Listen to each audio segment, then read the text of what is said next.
तो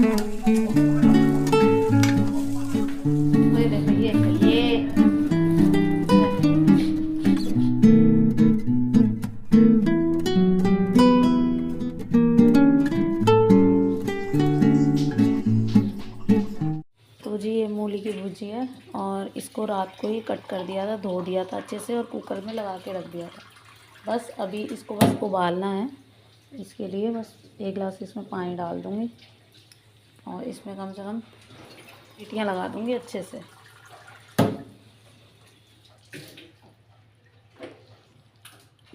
पानी डाल दिया इसमें, अब इसका कुकर का ढक्कन लगा दूँगी। तो जी इसको तो उबलने के लिए रख दिया है यहाँ पे। अब ये उबल जाएगी मूली तो उसके बाद इसको छोंकना है बस।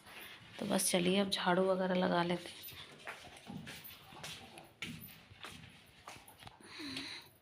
उर्वी, काव्या खड़ी हो, चलो बेटा, बाबू खड़े हो जाओ।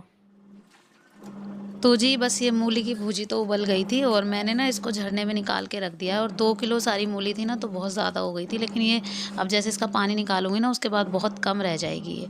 तो बस ये जब तक ठंडी होती ना तब तक मैं फटाफट से रोटियां सेक रही थी, क्योंकि टाइम लगेगा इसको ठंडे होने में। और अगर हम गरम गरम इसको पानी निकालेंगे, इसका निचोड़ेंगे इसको, तो बहुत हाथ जलेंगे, बहुत ज़्यादा गर्म थे। तो इससे अच्छा है कि मैंने पहले सोचा कि मैं फटाफट से रोटियां बना लेती हूँ, क्योंकि मुझे टाइम बहुत सेव करना होता है सुबह के लिए। क्योंकि काव्या की चोटी, उर्वी की चोटी, फिर धैर्य को रेडी करना है टाइम टू टाइम। तो इसी वजह से जिस हिसाब से मैं लेके चलती हूँ ना, तो उस हिसाब का यही होता है कि मैं 5-5 मिनट बचा के चलती हूँ अपने। और सुबह का जो टाइम होता है ना, मुझे नाश्ते के लिए भी कम ही मिल पाता है, क्योंकि सबका स्कूल का टाइम अलग अलग है, आपको पता ही है। काव्या जाती है 7:45 और उर्वी जाती है 8 बजे और धैर्य जाता है 8:15 बजे। तो सबका टाइम अब अलग अलग है ना, तो इस वजह से उनको टाइम टू टाइम रेडी करना पड़ता है। तो आज मैं पराठे नहीं लगाऊंगी, रोटियां ही बनाऊंगी, क्योंकि मूली की भुजी के साथ या तो रोटियां अच्छी लगती है या फिर पराठे बनाओ। तो ये जो मूली की भुजी होती है ना, इसको फिल करके ही इसके अंदर तब पराठे बने तो ठीक है। लेकिन अभी फ़िलहाल के लिए आटा है ठंडा और ये भुजी है गरम और बनी भी नहीं है, तो इसलिए मैं पराठे वगैरह नहीं बना रही हूँ। और क्या पता बच्चों को पसंद आए ना आए या खाए ना खाएँ, तो मैं पराठे दोपहर में बना दूँगी। तो अभी जो है ना, मैं फटाफट से रोटियाँ ही सेक रही थी बस। तो चलिए, अभी ये तो हो गई है ठंडी, अब इसको ना निचोड़ भी दिया। उन्होंने थोड़ी-सी हेल्प कर दी थी, मतलब मेरे हस्बैंड ने, और उन्होंने मतलब काफ़ी अच्छे से निचोड़ दिया इसको। और अब ये एक थाली जितनी है ना, यही बची है। तो अगर हम ये होता है कि अगर हम अच्छे से निचोड़ देते हैं तो 1 किलो मूली होती है तो बहुत कम बचती है। तो ये 2 किलो थी ना, तो इसीलिए बहुत ज़्यादा हो गई है। और ये हमारे लिए मतलब शाम तक के लिए ठीक है। दोपहर तक मुझे मुझे कुछ नहीं बनाना है दोपहर तक, शाम को तो कुछ ना कुछ बनेगा ही, तो उसके लिए बहुत होगी ये। तो इसमें मैंने नमक और मिर्ची मिला दी हैं, अच्छे से इनको मिक्सअप कर दूँगी। और नमक मिर्च है ना एकदम परफेक्ट से होने चाहिए इसमें, तो और कुछ नहीं मिलाया मैंने इसमें, आपके सामने सिर्फ़ नमक और मिर्ची मिलाए हैं। और अब मैं इसमें तड़का जब लगाऊँगी ना, तो मैं अजवाइन का तड़का इसमें लगाऊँगी। कढ़ाई चढ़ा दी है गैस पर, तो यहाँ पे जो है ना, इसमें मस्टर्ड ऑयल भी चढ़ा दिया है। तो अब फटाफट से इसमें अजवाइन डालेंगे थोड़ी-सी, जब तक अजवाइन भुन जाए फिर उसके बाद इसमें ये मूली की भुजी ऐड करेंगे। 2 ऑप्शन होते हैं इसमें, या तो जीरा हो या फिर अजवाइन हो, दोनों चीज़ों में से एक चीज़ का तड़का आप इसमें लगा सकते हैं ईज़िली। तो यहाँ पे मैंने अजवाइन डाल दी है थोड़ी-सी, और उसके बाद जो है ना, अब ये हीट हो जाए अच्छे से, फिर उसके बाद मैं इसमें ये भुजी ऐड कर दूँगी। अच्छा, बच्चे जब तक रेडी हो ही रहे हैं, और सुबह-सुबह का टाइम जैसे होता है ना, सभी के साथ यही होता होगा कि भागा-दौड़ वाला होता है। शाम का टाइम एक ऐसा होता है, उसमें एक फ़िक्स टाइमिंग नहीं होती है कि किस टाइम तक हमें खाना रेडी करना है। और सुबह का जो काम होता है ना, वो एक तरह से एकदम से फ़िक्स होता है। तो आप उसमें ये कर सकते हो कि अ, शाम के टाइम में कि आप किसी भी टाइम 5 मिनट ऊपर-नीचे हो जाए तो कोई फ़र्क नहीं पड़ेगा, लेकिन सुबह का एक टाइम फ़िक्स होता है तो उसमें बहुत ज़्यादा इफ़ेक्ट होता है। तो इसी वज़ह से हमें टाइम टू टाइम ही सारे काम निपटाने ही होते हैं। तो यहाँ पे मैंने इसको इसमें डाल दिया है, फिर उसके बाद ना इसको 5 मिनट के लिए थोड़ा छोड़ देंगे ऐसे ही अच्छे से मिक्स करने के बाद। तो फिर उसके बाद तो ना ये रेडी हो गई है, क्योंकि ये तो पकी हुई है ऑलरेडी, बस मुझे इसमें तड़का लगा के इसकी हल्की-सी जो कच्चापन है वो निकालना था। तो यहाँ पे देखिए, मिर्ची और नमक वाला कच्चापन वो निकल गया है, तो अब बस फटाफट से टिफ़िन पैक कर देती हूँ इनके।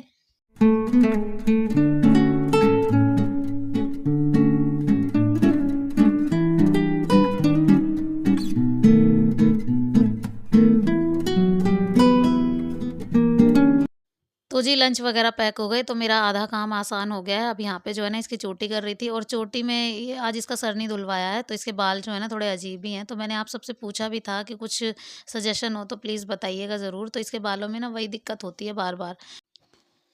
तो जी बस अभी जो है ना, बस मैं यहाँ पे आ गई थी, ये बेडशीट वगैरह ठीक कर रही हूँ। ठीक नहीं करूँगी, आज इसको चेंज ही करूँगी, क्योंकि 2 से 3 दिन हो गए हैं अब इससे बिछे, तो मैं इसको हटा रही हूँ। तो यहाँ पे गरम बेडशीट मेरे को बिछानी है। तो गरम बेडशीट का ये 2-3 ही है मेरे पास जो मोटी-मोटी सी हैं। तो जैसे ही पहले हम ये हल्का-फुल्का कंबल के रूप में भी यूज़ कर लेते हैं ना पहले, जब हल्की-फुल्की सी ठंड होती है, तो अब ये बेडशीट के काम आ जाती है और अच्छी लगती है, मतलब बिछाने के बाद ना इसका लुक बहुत अच्छा आता है।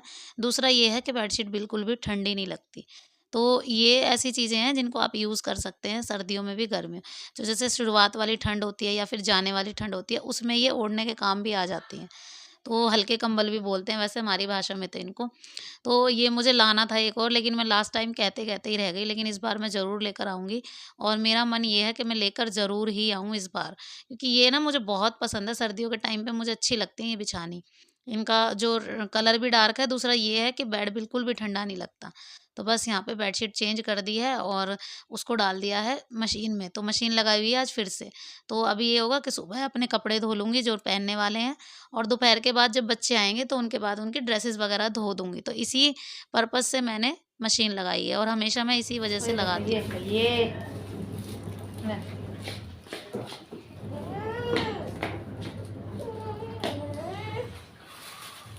बैठ गई हैं ये आके। क्या हुआ? कितना मिलाना होएगा? अरे वो आज ड्यूटी से आएंगे ना शाम को, जब ले आइए चलो। हाँ तो जरूरी बस ले आएंगे। शाम को लाऊंगा। शाम को ले आएंगे। मैं शाम को नहीं जाऊंगा। चलिए हट जाना पौड़े से। मुझे भी मिला। अभी नहीं मिल रहा। और इस शराब छोड़े हमने ना। खजूर।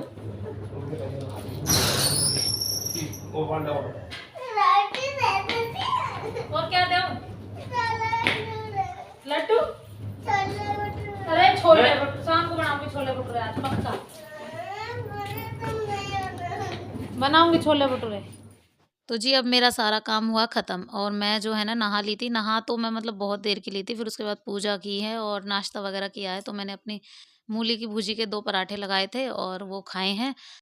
उसी के साथ ही एक और काम किया था, इसमें ये जो सूट मैंने पहना हुआ है ना, इसमें समोसा वाली लेस लगी हुई थी बिल्कुल बाजू पे, तो वो जो है ना चुभती थी हमेशा, तो कभी भी ये ना पहना ही नहीं जाता था बिल्कुल भी, बहुत ज़्यादा इरिटेट करता था मुझे। तो लेकिन अभी ये सूट ऐसा भी नहीं है कि मैं इसको फेंक दूँ, तो मैं पहनने लायक था और मुझे बहुत पसंद है ये सूट। चाहे इसको भले ही कितने भी दिन हो गए हों, लेकिन मुझे बहुत अच्छा लगता है ये। तो इसी वजह से मैंने इसको पहले ठीक किया है, नाश्ता वगैरह करने के बाद, फिर उसके बाद मैं यहाँ पे इसको पहना है। तो अब मुझे बिल्कुल कम्फर्ट लग रहा है ये, बहुत ज़्यादा अच्छा लग रहा है। तो बस चलिए अभी मुझे आज करनी है थोड़ी-सी सिलाई, तो मैं सोच रही हूँ कि मतलब मुझे उर्वी का एक सूट सिलना है। सो फ्रेंड्स यहाँ पे ये कपड़ा था मेरे पास रखा हुआ था काफ़ी दिनों से, और ये वाला सूट है ना मैंने अपना भी बनाया है, तो उसी का कपड़ा बचा हुआ था ये। और मैंने ना इस पे मेज़रमेंट लगाया उर्वी के नाप का, तो मतलब मैं अपनी बेटी का बनाने वाली हूँ इसको। तो यहाँ पे उसके मेज़रमेंट के अकॉर्डिंग मैंने इसकी कटिंग की है, और जितना उसका मेज़रमेंट है वो लगा दिया है। एज़ इट इज़ इसकी कटिंग भी कर दी है। अब दोनों पार्ट्स को अलग कर लिया है। ये बैक वाला पार्ट है और इस पे मैं गले का निशान लगा रही हूँ, तो गोल गला ही बनाऊँगी, तो उसके अकॉर्डिंग ही थोड़ा छोटा ही गला मैं इसकी कटिंग कर रही हूँ। तो यहाँ पे मैंने 3 इंच का बैक गला लिया है। अब ये फ्रंट वाला है, तो फ्रंट का मैं थोड़ा 5 इंच का ले लूँगी, क्योंकि फिर 3-4 इंच का तो बहुत ज़्यादा छोटा हो जाएगा इस वजह से। तो यहाँ पे दोनों गले कट कर लिए हैं। अब यहाँ पे तिरछी पट्टी जो होती है ना, उसके अकॉर्डिंग मैं इस गले को बनाऊँगी, तो मैंने पहले ही कटिंग इसीलिए की थी।